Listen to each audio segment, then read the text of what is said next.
ఓం నమో గణపతయే. స్కాంద పురాణ అంతర్గతమైనటువంటి కార్తీక మాస మహాత్మ్యంలో 20వ రోజు వినాల్సినటువంటి కథను మనం చెప్పుకోబోతూ ఉన్నామండి. ఓం శ్రీ గణేశాయ నమః. ఓం నమో బృహస్పతయే. ఓం నమస్తస్మై బ్రహ్మణే. ఓం విష్ణవే నమః. ఓం శ్రీమత్సుందరమీశానం శ్రీమత్సిద్ధి వినాయకం షణ్ముఖం స్కందమానందం బ్రహ్మాణం విష్ణుమాశ్రయే. యస్యాజ్ఞయా జగత్స్రష్టా విరించిః పాలకో హరిః సంహర్తా కాలరుద్రాఖ్యః నమస్తస్మై పినాకినే. వశిష్ఠ మహర్షి జనక మహారాజుకు చెబుతూ ఉన్నాడండి కార్తీక మహాత్మ్యాన్ని.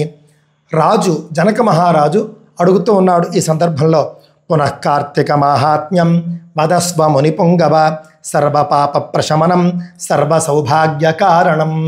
ఇంకా చెప్పండి మహర్షి, కార్తీక మాస మహాత్మ్యాన్ని ఇంకా వినాలనుంది నాకు.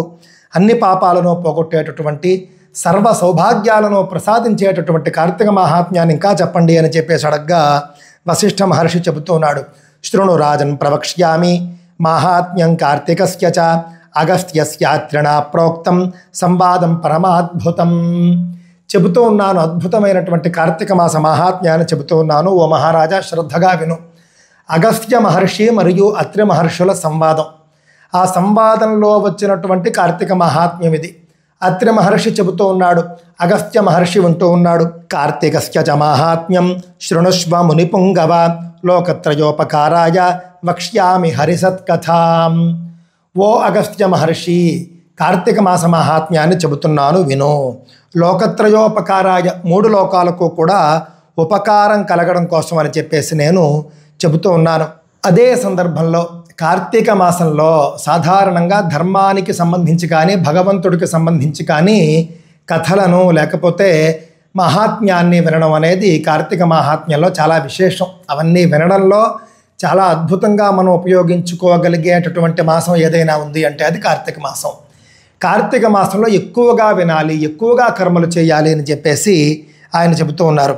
కావున అందువల్ల చెప్పండి అని చెప్పేసి అగస్త్య మహర్షి అడగ్గా అత్రి మహర్షి చెబుతూ ఉన్నాడండి, త్వయా సముదభూత్ సాధు వాసుదేవ కథాశ్రయం తదహం తేభిధాస్యామి శృణుత్వం కుంభ సంభవ. కుంభ సంభవుడు అనంటే అగస్త్యుడండి. ఆయన కుంభం నుండి పుట్టాడు. నేటి రోజుల్లో టెస్ట్ ట్యూబ్ బేబీ అనో లేకపోతే రకరకాల పద్ధతులు, ఆధునిక పద్ధతులు ఉన్నాయి చూసారా. ఇలాంటి పద్ధతులు వేరే మార్గం లేనప్పుడు అది అలాగే జరగాలి, ఈ మహర్షి ఇలాగే జన్మించాలి అని చెప్పేసి విధి రాత ఉన్నప్పుడు అలా జరుగుతూ ఉంటుందండి. అన్నీ బాగున్నప్పుడు చేసే విధానం కాదు. పూర్తి అసౌకర్యం ఇంకా సాధారణంగా జరిగే అవకాశం లేనప్పుడు రకరకాల ప్రత్యేకమైనటువంటి పరిస్థితుల్లో మాత్రమే నాటి రోజుల్లో ఈ విధానాలు ఉపయోగించేవారు. ఆ విధానంలో అగస్త్య మహర్షి జన్మించి కుంభ సంభవుడు అని పిలువబడ్డాడండి. న కార్తీక సమో మాసో న శాస్త్రం నిగమాత్పరం నారోగ్య సమముత్స్థానం న దేవ కేశవాత్పర. కార్తీక మాసానికి సమానమైనటువంటి మాసం ఇంకొకటి లేదు అని చెప్పేసి చెబుతూ, విష్ణువుకి సమానమైనటువంటి భగవంతుడు ఇంకొకడు లేడు అని చెప్పేసి చెబుతూ, కార్తీక మాసంలో స్నానము మరియు దీపదానము మరియు శివ పూజ లేకపోతే విష్ణు పూజ, ఈ 3 ముఖ్యమండి. కార్తీక మాసంలో పుణ్యస్నానం, దీపదానం, దేవపూజ, ఈ 3 ముఖ్యంగా చెబుతూ ఉన్నారు. తరువాత చెప్పినవి కూడా చేయవచ్చు, కానీ ఈ 3 ముఖ్యంగా పెట్టుకోమని. ఆ 3 కూడా కార్తీక మాసంలో ఎంతో విశేషమైనటువంటి ఫలాన్ని ఇస్తాయి. కార్తీక మాసం వ్రతాన్ని ఆచరించి పురాతన కాలంలో పూర్వం ఒక ఆయన ఎంతో పుణ్యాన్ని సంపాదించాడు, పాపాలను పోగొట్టుకున్నాడు, ఉద్ధరింపబడ్డాడు అని చెప్పేసి పురంజనోపాఖ్యానము అని పేరు కలిగినటువంటి పురంజయోపాఖ్యానము అని కూడా అంటారు. పురంజయుని కథ చెబుతూ ఉన్నారండి. పూర్వకాలం కృతయుగంలో అయోధ్య నగరంలో చూసుకుంటే కనుక పురంజయ మహారాజు అని ఒక మహారాజు ఉండేవాడు.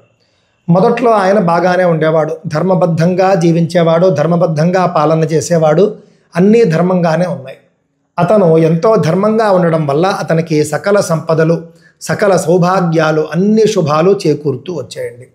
ఎప్పుడైతే ఈయనకు అన్నీ సంక్రమించాయో, ఏ లోటు లేదో, అప్పుడు ఇతనిలో అధర్మం అనేది ప్రవేశించి మెల్లగా ధర్మాన్ని వదిలిపెట్టి అధర్మం వైపుకు వెళ్ళడం మొదలెట్టాడండి.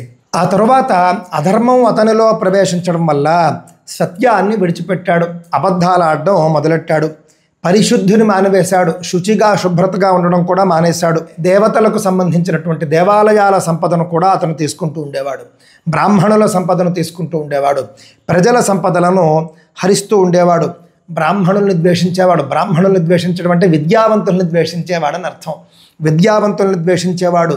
పిసినారిగా మారిపోయాడు. అదేవిధంగా కటిక తలంపులు కలిగి ఉండేవాడు. కుట్రలు కుతంత్రాలు ఈ విధంగా ఆలోచనలోకి వెళ్ళిపోతూ వచ్చాడు. బంగారం దొంగతనాలు చేసేటటువంటి వాళ్ళతో సఖ్యత ఏర్పరచుకున్నాడు. వాళ్ళతో కలిసి వాళ్ళతో దొంగతనాలు చేయిస్తూ ఉండేవాడు. దొంగతనాలు చేయిస్తూ ఇతని ధనాగారంలోకి వాటినంతటినీ కూడా చేర్చుకుంటూ ఉండేవాడు. వాళ్ళకు కొంత కమిషన్ ఇస్తూ ఉండేవాడు.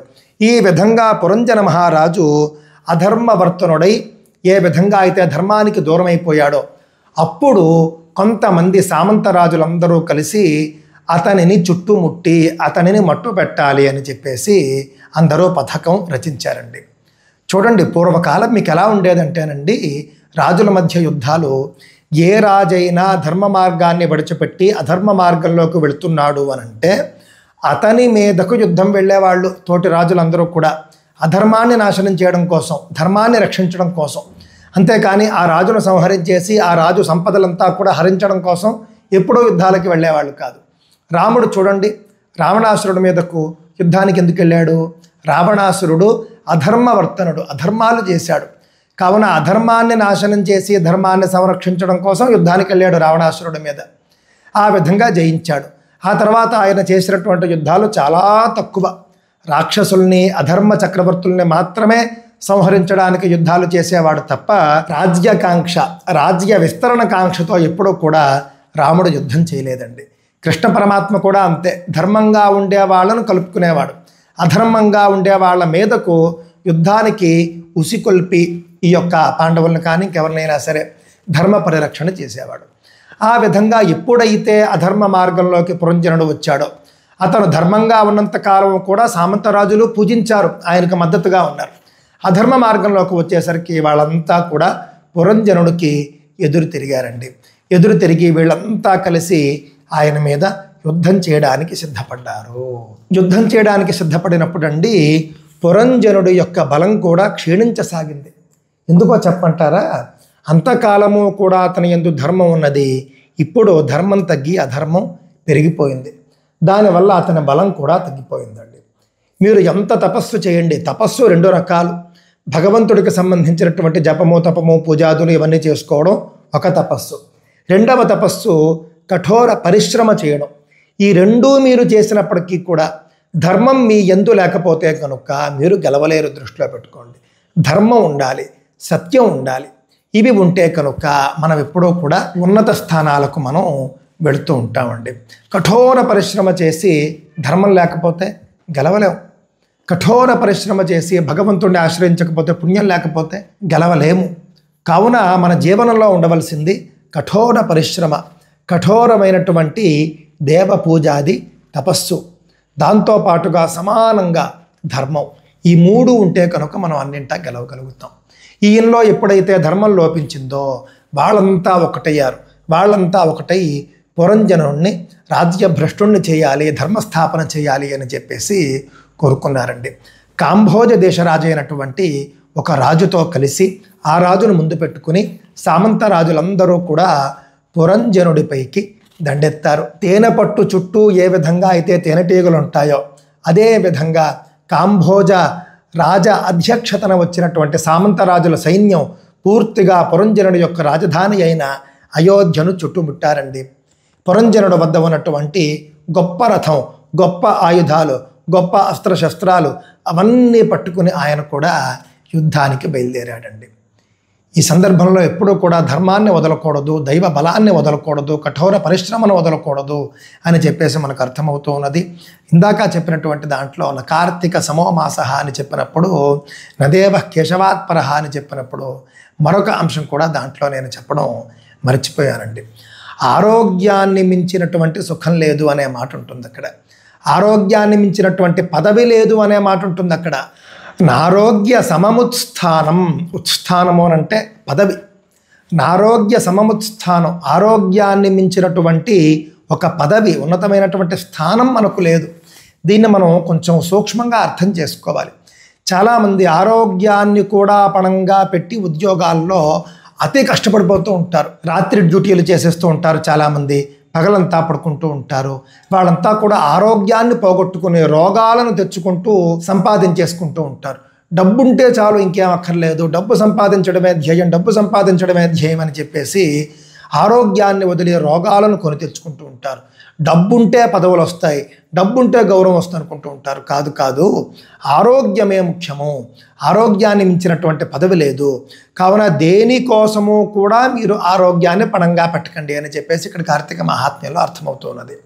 ఆరోగ్యాన్ని మనం కాపాడుకుంటూ ఉండాలి.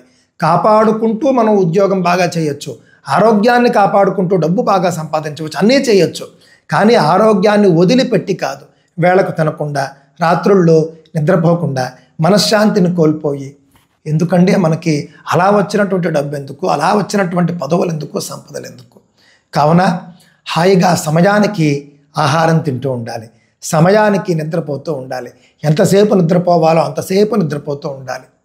కావాలంటే మధ్యాహ్నం పూట నిద్రపోవడం మానేయవచ్చు, రాత్రిపూట మాత్రం సుఖంగా నిద్రపోతూ ఉండాలి. వేళకు ఆహారం తింటూ ఉండాలి. అప్పుడు ఇంకా ఎంత పనైనా చేయండి. ఈ రెండూ పాటిస్తూ ఎంత పనైనా చేయండి. వ్యాయామానికి సమయం కేటాయించండి. కావున ఆరోగ్యాన్ని వదిలి మాత్రం డబ్బు వెంట, ఉద్యోగం వెంట, పేరు వెంట పడకండి అని చెప్పేసి మనకి ఇక్కడ ఉపదేశిస్తూ ఉన్నారు. జగర్జ ఘనవద్విప్ర కృత చాప గుణస్మన భేరీతూర్య నినాదైశ్చ శంఖ గోముఖ కోటిభి. శంఖనాదాలు, యుద్ధ భేరులు అన్నీ మోగాయి. అన్నీ మోగి యుద్ధానికి అందరూ సర్వసన్నద్ధులైపోయారు. ఇంకేముంది, యుద్ధం మొదలు కానుంది. పురంజయ మహారాజుకు అతని సామంతరాజులు, కాంభోజరాజు యొక్క అధ్యక్షతన వచ్చినటువంటి సామంతరాజులు. యుద్ధంలో ఏం జరగబోతోంది రేపటి అధ్యాయంలో చూద్దాం. స్వస్తి.